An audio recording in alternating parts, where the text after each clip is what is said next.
By the way, I'm a big fan of music myself. I do a little bit of DJing, and what Sweetman was talking about resonates a lot. But DJ is my hobby. On a day-to-day basis, I'm a pretty sad person doing GTM strategies for early-stage companies and innovative products. Um, and so I've been around in crypto space since 2017. I started in crypto mining industry selling Bitcoin miners to pretty much anyone who wanted to buy them. In 2017, it was a big deal. So you might have heard about company Bitfury. So we were R&D arm for Bitfury, and I helped this R&D arm to really go globally. After that, switched over to AI space and was working in fintech, selling AI products to large financial institutions. Scaled Canadian company globally. They now have presence in Europe and the US. And so in 2021, started hosting machine learning and blockchain meetup in Toronto, really focusing on the convergence of these two technologies and like finding ways of analyzing blockchain data and finding value in creating something like create some utility at the intersection of those two things. And then convergence of AI and Web3 happened in 2023, and I became a part of Theoric. So at Theoric, we've praising ourselves for technological experience in the AI space specifically. So we have team of 25. 20 of those are hardcore AI developers.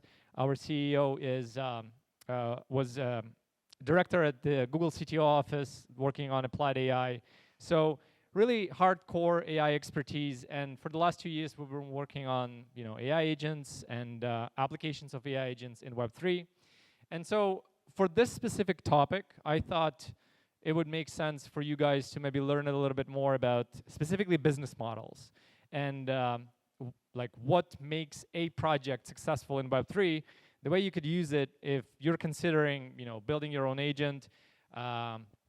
At some point you will run into how do I monetize it, how do I start accruing value in my product. And from the sentiment that I've got from a lot of investors and ecosystem players, utility is exactly what a lot of projects are thinking about right now, and trying to find the right business model for them. So without further ado, let's dive into it.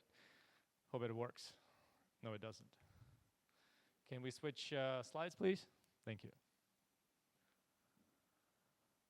All right, so first things first. I mean, Figma is not easy, right? Okay, perfect. So first things first. Yeah, it's ugly. Oh my God. Can we click play over there? All right, let me do that. Sorry, no. See. All right, let's go. Voila. Is it working? No, I'll just ask you to switch between slides, okay? All right, awesome. So first things first. Are we dead? No, we're not. We're still the strongest narrative in Web3. So only if you think that crypto is going down, first of all, this is a good time for you to leave the room. And second, you should take this as a very important signal. So, of course. So a very important signal. This tool is called Kaido. It measures mind share. We talked about it briefly, during the panel a couple hours back. So what it tells me is that there is a still very strong interest within the crypto space itself in the AI narrative. So I like to point out one thing about that and the thing is, AI is not crypto native. It's an outside technology that we onboarded in our ecosystem. And so the good question that pops up in my head is, why did that even happen? And the reason is because early stage companies find a lot of value and find a lot of potential in Web3 space as the launchpad, as the platform for innovation. So that's what Web3 is turning into. It's going to be a platform for innovation. AI is just the first technology that we've onboarded. So you will see more of these technologies. So RWA, also not crypto native. It's like bringing real world assets on crypto. And you will see that a lot. So DeSci is another good example. Unfortunately, it went below 2%, so it's not presented here. So what I mean by that is that we still have to pay attention to what's happening in the AI agent space, and there is still a lot of value ahead of us in building towards the AI future in Web3. So what it shows you here is that in December, we were hitting all-time highs on requests for AI agents in Web3. If you look at this, we're not too far below. So it's not, what it shows is that it's only 50% down. The narrative is 50% down. Although prices went down 90, 80%, we're still ranking pretty high in the whole ecosystem. So again, coming back to why it matters, you should be paying attention. And if you want to build an agent, if you're looking for opportunities to enter the space, this is the moment, because this is going to continue happening. So a couple of thoughts on where we are. So first one is the industry has gone through a very violent, upward trend, and now we're on the downside. But it's good. It's something that Web3 has been known for years and years, and we've created a lot of attention on this specific topic, and we're moving forward from there. So the current implementations of agents are still pretty limited, and this is an opportunity for you guys. So if you're thinking about, again, building an agent, you will find a lot of application in this space. So I think moving ahead, so these are like overall thoughts for this whole presentation. After that, we're going to be like unpacking and unrolling them. So my claim is that right now we'll be focusing on DeFi as an industry, and we'll be finding ways of building, accruing value in DeFi specifically. DeFi stands for Decentralized Financial AI, and that comes as kind of a replacement or the next stage of DeFi, decentralized finance. Reason being, decentralized finance is pretty hard to grasp. It's not user-friendly. AI is here to really solve that. And so the third is that it's going to be specialized agents that are going to be working together as a swarm to find the best solution to your problem. Yeah, so with that, let's move on to the business models that, the classification of business models that I think are either still on this market or are going to be very prominent in the nearest future. So you've heard, you might have heard about GOAT. Dallas is my favorite because he's mean and sassy. So those are sentient agents. And so sentient agents are really the main reason for this hype during this cycle. So what they did is they captured a lot of mindshare on the market. I think Dallas was sitting at like 8% mindshare at some point, which is insane. Like it's millions of dollars of value. Luna did the same thing. Luna is one of the headliners for Virtual's ecosystem. They also captured, I think, up to like 3% mindshare. IIXBT actually started also as a sentient agent. Only after that they converted it into like analytical agent. It started providing value. So vertical ecosystems. By vertical ecosystems, I define Virtuals, Arc, Eliza. So those players, we'll talk more about in more details, but really players who were able to create a lot of gravity around their brand and start attracting other projects.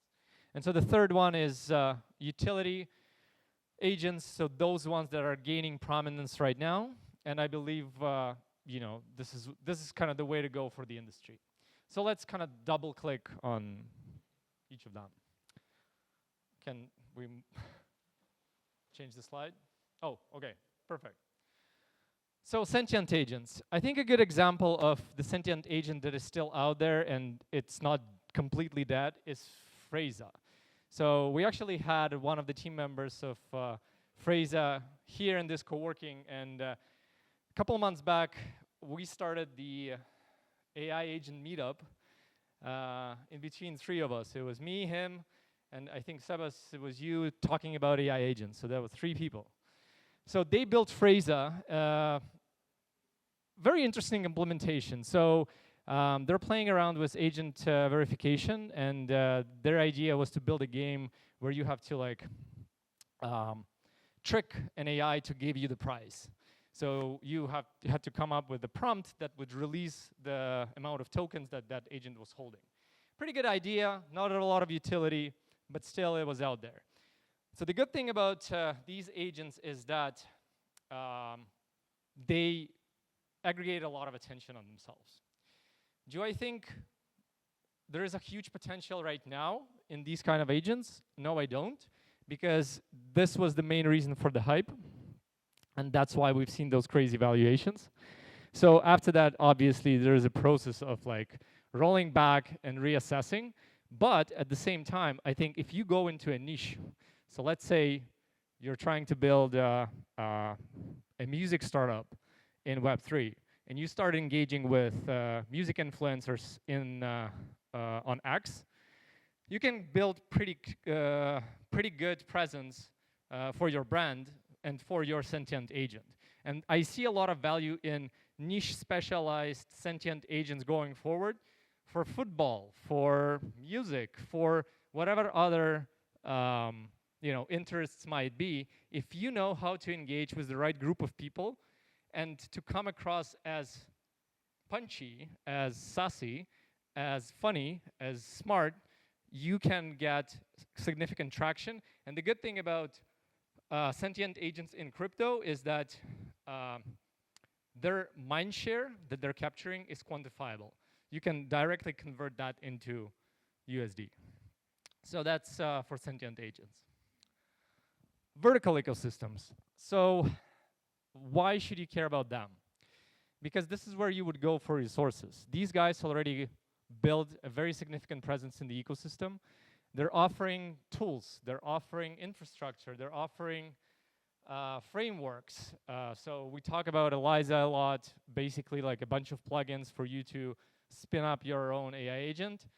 Arc is another good example. They're working at the intersection of also DeFi and AI agents. So they can give you some really good tech and also introductions and also data and also compute. So these are the folks that you would go to in order to build your thing. Last thing about them is ecosystem incentives. Obviously, we are talking about business models here. So what is their business model?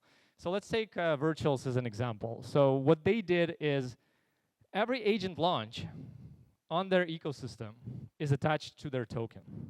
So if you're big enough to launch your own vertical ecosystem player, you should think about how every other project that comes into your ecosystem would accrue value within your ecosystem. And in the case of Virtuals, if you want to trade AIXBT or Luna, you trade them against virtual token. And that's how the value accrues in the ecosystem. It's a very smart play. It's a very Ponzi scheme play as well. And that's why virtual ecosystem also went up and down. And that's why a lot of people say that, it's very easy to extract value from their ecosystem, but at the same time, it's one of the most successful launchpads out there. Same thing goes about Arc and ELIZA OS. And so the last ones, utility agents. Utility agents are those ones that you have the product metric for. So it's not just attention that they absorb. It's actually some real-world value that they accrue. So AIXBT is a really good example of that. So they use token-gated model to give access to their tool. What it gives you is essentially an insight into what other tokens are trading, not even trading, but what other tokens are worth paying attention to in the ecosystem. So you need to have, I guess, 1 million tokens of AIXBT in order to have access to their terminal. And with that, you get a lot of insights into what's happening in the Web3 ecosystem. Funny hint is that this agent itself posts on Twitter. So, and it has a lot of mind share.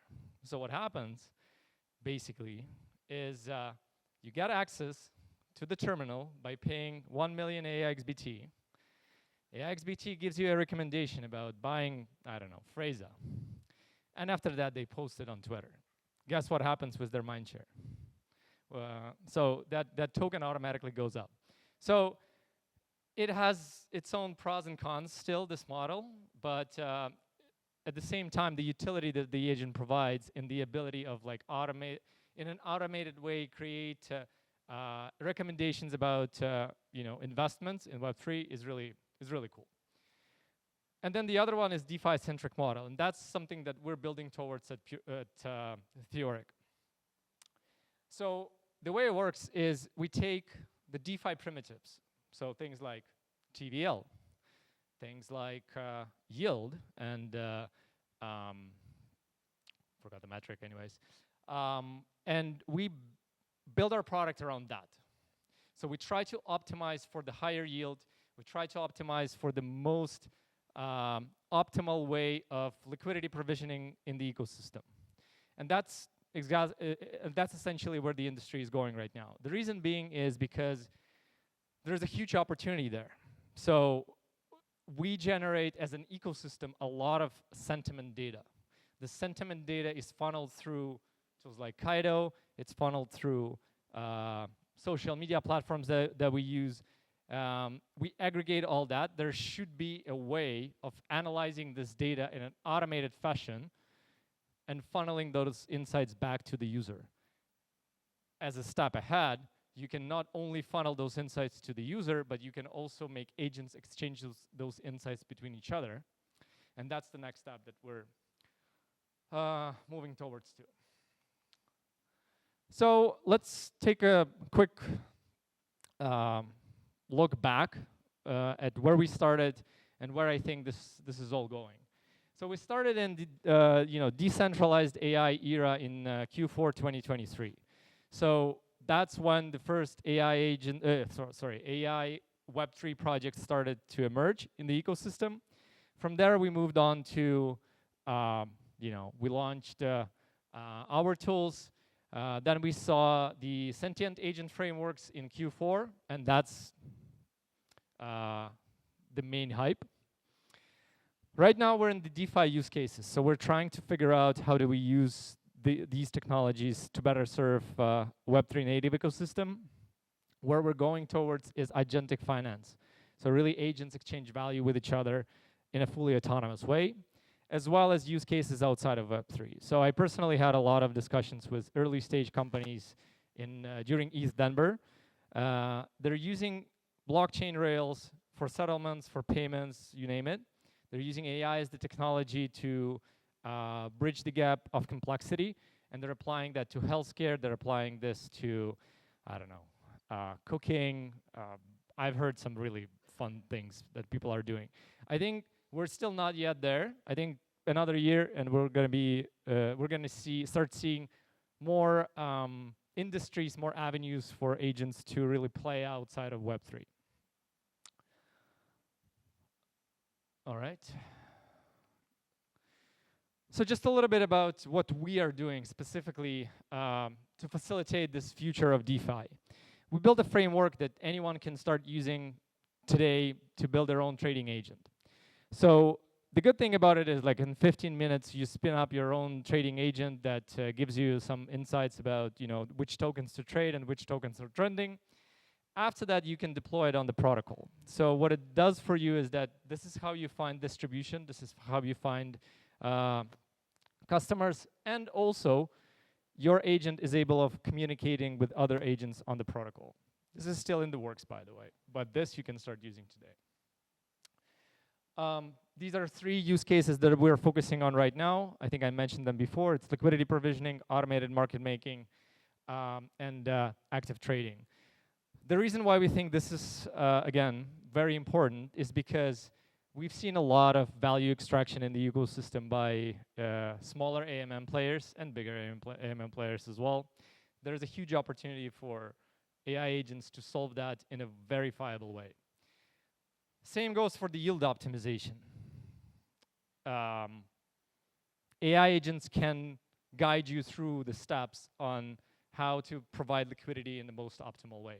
And that's what we're building towards too. Let's connect. You'll see Theoric's information on this first QR, and then here's my personal axe. And with that, I'll open up for questions.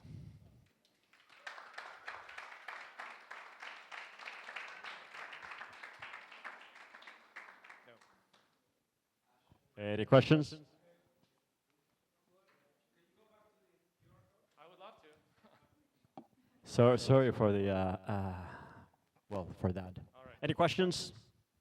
¿Alguna pregunta? ¿Alguien? Hay una pregunta.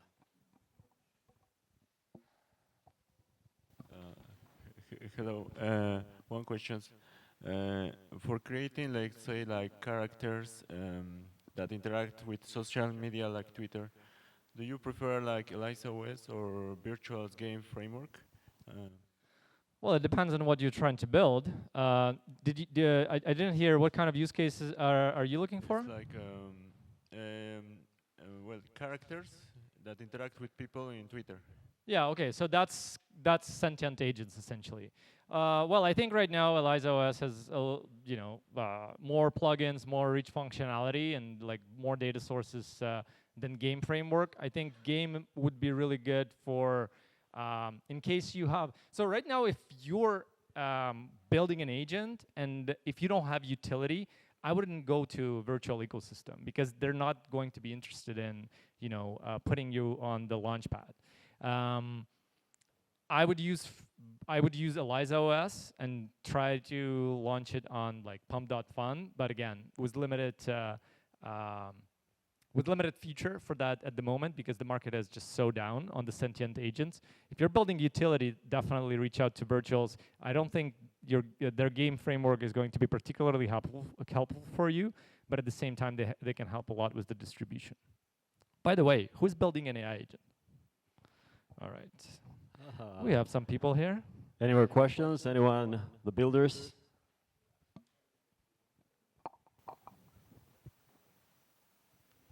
Hi. Great talk. Inspiring. If I get it right, you're building an open source framework, or I don't know what, that allows the agents to communicate between themselves. Yeah. I have two questions. We are heading to a world where AI agents are going to be everywhere. So they must interact with each other, your building. Is there any standard? Because you're building a framework, but probably this is going to be huge. And the other question is, okay, they are going to talk to each other, exchange data and so on. What's the business model? I mean, they are going to charge to each other, or how's that look like? Yeah, so those are great questions. Love it. So let's unpack both of them. I think there are two. So the first one is, yes, we do believe that the future is not in one agent doing everything. It's really, specialized agents communicating with each other and collaborating in a very meaningful way. And so for that, yes, you do need a way for them to communicate, and not just the way, but really the infrastructure, the communication protocol, the way for those agents to find each other, figure out which agents to interact with, and so on and so forth. So the space of like problems that are still out there unresolved, that would kind of resolving which would facilitate that future of agentic finance is still huge. So in terms of the protocol, yes, we do recommend our own way for agents to communicate between each other.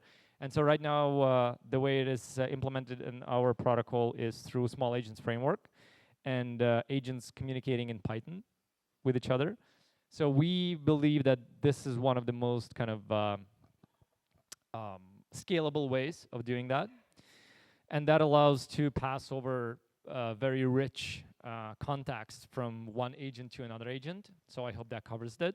At the same time, there is no standard right now. I think there's not going to be one standard. I think there is going to be a lot of different standards for for each use case. So let's say in DeFi, you need a very specific set of features in a way agents are communicate with each other, and you also need the throughput. You need to make sure that this thing is scalable. So it's really like high frequency trading on steroids, right? So there's going to be a framework for that, and there's going to be frameworks for all the other industries, I believe. But again, this is still like future. It's hard to predict. Your second question, sorry, reminded me. Oh, the business model with human agents.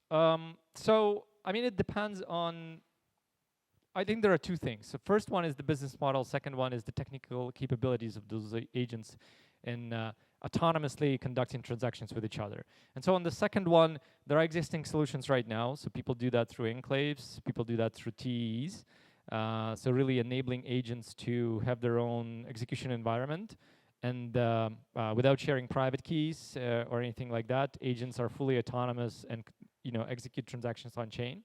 So that's for the technical capabilities. In terms of the business model, I think it just really depends on how you want to frame it. So it can be SaaS business model. So you can charge per API calls. You can charge per month. From my presentation, the main business models that I see on the Web3 ecosystem right now is either through an existing approach of like token gating, right? You launch a token, and then you require your users to own a certain amount of tokens. There is another like tangential approach to that where you don't launch your own token, but you require staking of, let's say, Ethereum. So for example, Morpheus, they apply that exact way of doing things. And I think there is a lot of future in that specific approach because it does not fragment the ecosystem as much as you charging in your own token. So that's first. And then second is, if you're building right now, I would say just focus on the DeFi metrics. So focus on TVL, focus on yield that you're generating. Yeah, so you're building that kind of agent. So that would be the best metric for you to defend in the ecosystem, because ecosystem knows about that metric. So you have to meet your users where they are, right? So I would say optimize today for these kind of things. If you're thinking ahead, like 1 year ahead, I can see the future where other metrics are going to be introduced in the ecosystem. We ran out of time, so thank you so much, Ash. Thank you, everyone.